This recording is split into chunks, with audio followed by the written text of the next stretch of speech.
কাপড় কাচা ব্রাশ দিয়ে কখনো পাপোশ পরিষ্কার করে দেখেছেন বন্ধুরা?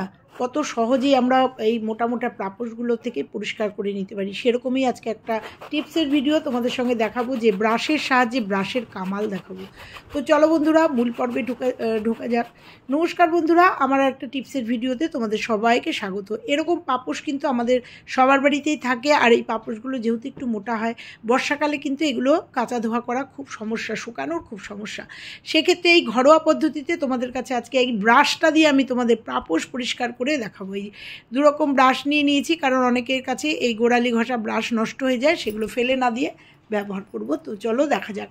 তাছাড়াও আমাদের বাড়িতে অনেকের পোষ্য থাকে, সেই পোষ্যর লোম আমরা যে চুল আঁচড়াই, সেই চুল কিভাবে দেখো পাপোশে আটকে যায়, সেটা তোমাদের সঙ্গে আজকে পরিষ্কার করে দেখাবো। কারণ অনেক সময় ওপর থেকে কিন্তু দেখে বোঝাই যায় না যে এই পাপোশগুলোটা কতটা নোংরা হয়েছে, আর এই পাপোশে কত চুল আমাদের আটকে থাকে। কারণ আমরা যখন মেয়েরা চুল আঁচড়াই, তখন অনেক সময় ফ্যান চলে, অনেক সময় চুল উড়ে যায়।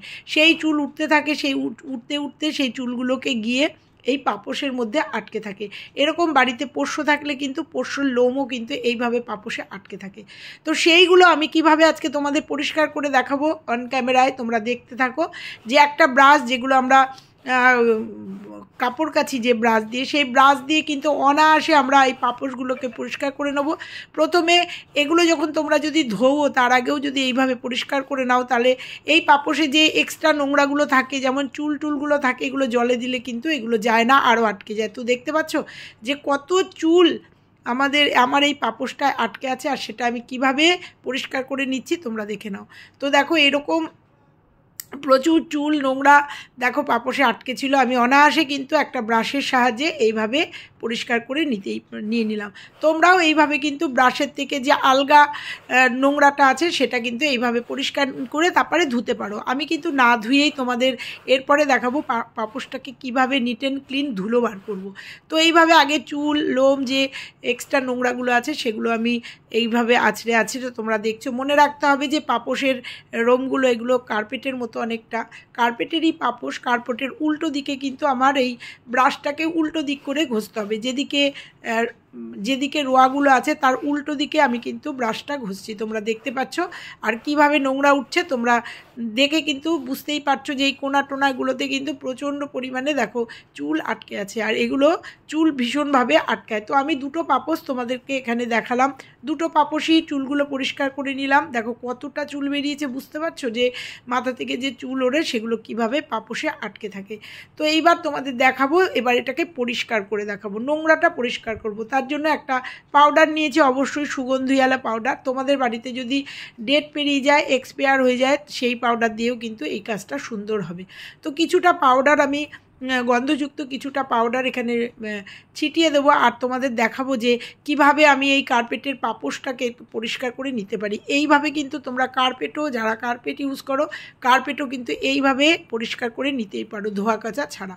তো দেখো, ভালো করে পাউডারটা ছড়িয়ে নিলাম, ছড়িয়ে দিয়ে এইবার যে ব্রাশটা তোমাদের দেখালাম, সেই ব্রাশটা দিয়ে কিন্তু আবার এই পাউডারগুলোকে আমি ডলতে থাকবো। তো দেখো, পাউডারগুলো সুন্দর করে এই পাপোশের রোয়ার মধ্যে ঢুকিয়ে দেবো। তাতে যে নোংরাটা থাকবে, তার আগে দেখেছো আমি ডলে নিয়েছি, তাতে কিন্তু অনেকটা নোংরা আলগা হয়ে গেছে। ভেতরে যে শুকনো নোংরাগুলো ছিল, সেগুলো কিন্তু অনেকটা আলগা হয়ে গেছে। তো এই পাউডারটা দেওয়াতে সেগুলোর সাথে অ্যাড হয়ে যাবে, এবং কিভাবে নোংরা বেরোবে তোমরা দেখতে থাকো।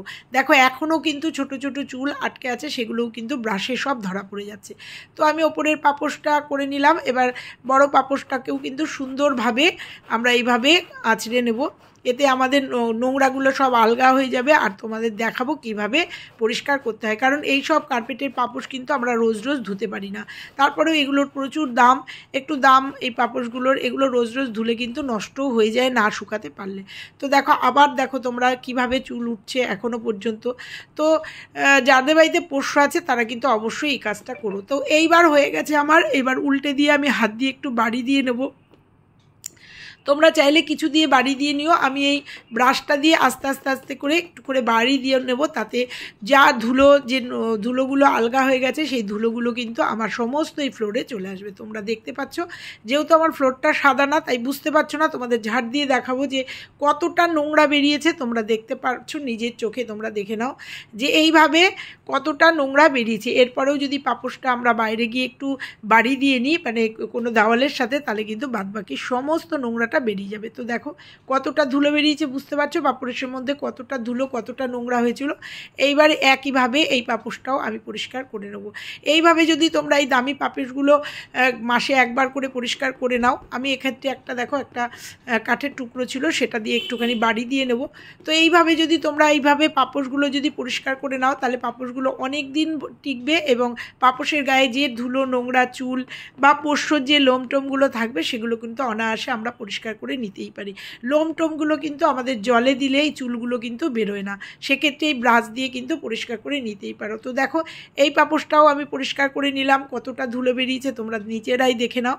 এইভাবে অবশ্যই এই ব্যবহার করবে। অবশ্যই তোমাদের এই টিপসটা আজকে খুব ভালো লেগেছে, উপকারী একটা টিপস শেয়ার করলাম। বাড়িতে কিন্তু তোমরা সবাই চেষ্টা করো। দেখো ঝাঁট দিতে গিয়ে ঝাঁটাটাও কিন্তু এখন খুব দাম, এই ঝাঁটাগুলো 50 টাকা করে উপরে বিক্রি। তো সেখান থেকেও কিন্তু ঝাঁটাগুলোর থেকে ওই খড়গুলো খুলে খুলে পড়ছে, সেটার থেকেও একটা টিপস বানাবো। আর এদিকে দেখো দুটো পাপোশই আমার পরিষ্কার হয়ে গেছে। তো দেখলে ঝাঁটা থেকে এইগুলো সব খুলে খুলে পড়ে যাচ্ছে। সেক্ষেত্রে এই ঝাঁটাটাকেও সুরক্ষিত করার জন্য, অনেক দিন টেকসই করার জন্য কি করব সেটা তোমাদের সঙ্গে একদম শেয়ার করব। একদম সহজ পদ্ধতি, দুটো পদ্ধতি তোমাদের দেখাবো, যে পদ্ধতিটা তোমাদের সহজ হয় সেটা করবে। তার জন্য আমাদের সবার বাড়িতে এরকম একটা ক্যারি প্যাক থাকে, সেই ক্যারি প্যাক একটা নিয়ে নেব। ক্যারি প্যাক নিয়ে জাস্ট ক্যারি প্যাকটাকে যে জায়গাটা দিয়ে এইগুলো ডাটিগুলো বেরিয়ে যাচ্ছে সেই জায়গাটায় এই ক্যারি প্যাকটা জাস্ট একদম টেনে চেপে আটকে দেবো। আটকে দিয়ে তোমরা দড়ি দিয়েও বেঁধে দিতে পারো, আর নয়তো একটা ইস্ত্রি গরম করে এই জায়গাটায় সুন্দর করে একটু ধরলে পরেই এটা কিন্তু একদম আটকে যাবে। কিন্তু আমি কিন্তু এই পদ্ধতিটা করব না, তোমাদের দেখানোর জন্য, যার যেটা সুবিধা সেই জন্য তোমাদের দেখিয়ে দিচ্ছি। প্লাস্টিকটাকে এইভাবে আটকে একটা ইস্ত্রি গরম করে এখানটা আটকে দিলেই, মানে একটা গরম দিলে পরেই কিন্তু প্লাস্টিকটা এখানে চিপকে যাবে এবং ঝাঁটাটা কিন্তু অনেক দিনের জন্য সুরক্ষিত হয়ে যাবে। কিন্তু আমি তোমাদের আর একটা পদ্ধতি আমি যেটা করেছি সেটা দেখাবো। সেক্ষেত্রে আমি নিয়ে নিয়েছি টেপ। তোমাদের অনেকের ঘরেই ব্ল্যাক টেপ মানে সেলো টেপ, এই ব্ল্যাক টেপ সবুজ টেপ থাকে, তো আমার ঘরেও থাকে, যেহেতু টিপসের ভিডিও করি আমার লাগে এইসব টেপ, অনেক কালারিং টেপ আমার কাছে আছে। তার থেকে একটা সবুজ টেপ নিয়ে নিলাম, নিয়ে জাস্ট টেপটাকে এইভাবে ঘুরিয়ে দেবো। কারণ এরকম টেপ, লাল হলুদ ব্ল্যাক টেপ সবার বাড়িতেই থাকে। তারা যদি মনে করো যে অত ঝামেলার মধ্যে না গিয়ে জাস্ট ব্ল্যাক টেপটাকে এইভাবে জড়িয়ে নিতে পারো, জড়িয়ে নিলে কিন্তু একই কাজ করবে এবং ঝাঁটাটার কিন্তু আয়ু অনেক দিন বেড়ে যাবে। তো দেখো আমি এরকম সবুজ টেপ একটা জড়িয়ে নিলাম, জড়িয়ে নিয়ে এটাকে আটকে দেবো। এতে আর কিন্তু আমার ঝাঁটাটা একদম, এটা নতুন অবস্থায় করলে পরে বেশি ভালো হয়, তাহলে যেগুলো ভেঙে গেছে সেগুলো আর ভাঙবে না। মনে রাখতে হবে নতুন ঝাঁটা কিনে নিয়ে এসেই আমরা কিন্তু এরকম ব্ল্যাক টেপ দিয়ে যদি করে নিই, তাহলে ঝাঁটাটা কিন্তু অনেক দিন পর্যন্ত আমাদের টিকবে। চলে যাব তারপরে টিপসে। পুরনো ম্যাক্সি তো আমাদের ঘরে সবারই থাকে, এটা আমার মেয়ের ম্যাক্সি, পুরনো অনেক দিনের। তো এই ম্যাক্সিটা দিয়ে ভাবছি কী কাজ করব। তো চলো তোমাদের সঙ্গে শেয়ার করি এই ম্যাক্সিটা দিয়ে কী কাজ করি। এক্সট্রা যে সিলিন্ডার থাকে আমাদের বাড়িতে, অনেক সময় এক্সট্রা সিলিন্ডার আমাদের ড্রয়িং রুমে বা বসার ঘরে বা রান্নাঘরের একটা কোনায় থাকে। দেখতে খুব বাজে লাগে, কারণ অনেক সিলিন্ডারে কিন্তু রং জ্বলা হয়, তাতে দেখতে খুব বাজে লাগে আর গ্যাসও লিক করতে পারে। সেক্ষেত্রে আমি এই সিলিন্ডারটাকে একটু সুন্দর করে, কারণ ডবল সিলিন্ডার এখন সবার ঘরে, একটা এক্সট্রা সিলিন্ডার এইভাবে কিন্তু আমাদের পড়েই থাকে, সেটা খালিও হতে পারে ভরাও হতে পারে। সেক্ষেত্রে আমি ম্যাক্সিটাকে একটু মাপ করে নেব, নিয়ে জাস্ট মাঝখানে একটা ম্যাক্সিটাকে উল্টে নিয়েছি, একটা রাবার ব্যান্ড দিয়ে দেবো। তোমরা চাইলে এখানে গার্ডারও ইউজ করতে পারো। তো আমার হাতের কাছে রাবার ব্যান্ড ছিল, তাই এটাকে আমি জাস্ট একটা আটকে দেবো, আটকে দিয়ে আবার উল্টা করে নেবো, মানে সোজা করে নেবো। সোজা করে নিয়ে জাস্ট এই গ্যাস সিলিন্ডারটার উপরে দিয়ে দেবো। দিয়ে দেওয়ার পরে দেখো কত সুন্দর একটা সুন্দর জিনিস বানাবো, যেটা এটা যেখানেই রাখো না কেন দেখতে কিন্তু সুন্দর একটা জিনিস হবে এবং এটা কিন্তু খুব সুন্দর শো করবে। তো দেখো এটাকে পরিয়ে দিলাম, আমার ম্যাক্সিটা একটু লাল রং লেগেছে, আলতার রং। তো দেখো এটাকে সুন্দর করে ঘুরিয়ে দিয়ে, এখানেই শেষ না বন্ধুরা, আমার ঘরে একটু লেস থাকে, তোমাদের অনেকের কাছেই লেস থাকে, সেই লেস যদি গলার কাছে একটু চিপকে দাও বা কোনো সুন্দর দড়ি দিয়ে যদি গলার কাছটাকে এরম করে একটু আটকে দাও, তাহলে দেখতে আরও সুন্দর লাগে। তো দেখো আমিও সেরকম একটু, আমার কাছে টেপ ছিল, সেটা দিয়ে আটকে দিলাম। আটকে দিয়ে দেখো কত সুন্দর লাগছে। এরপরেও কাজ করব।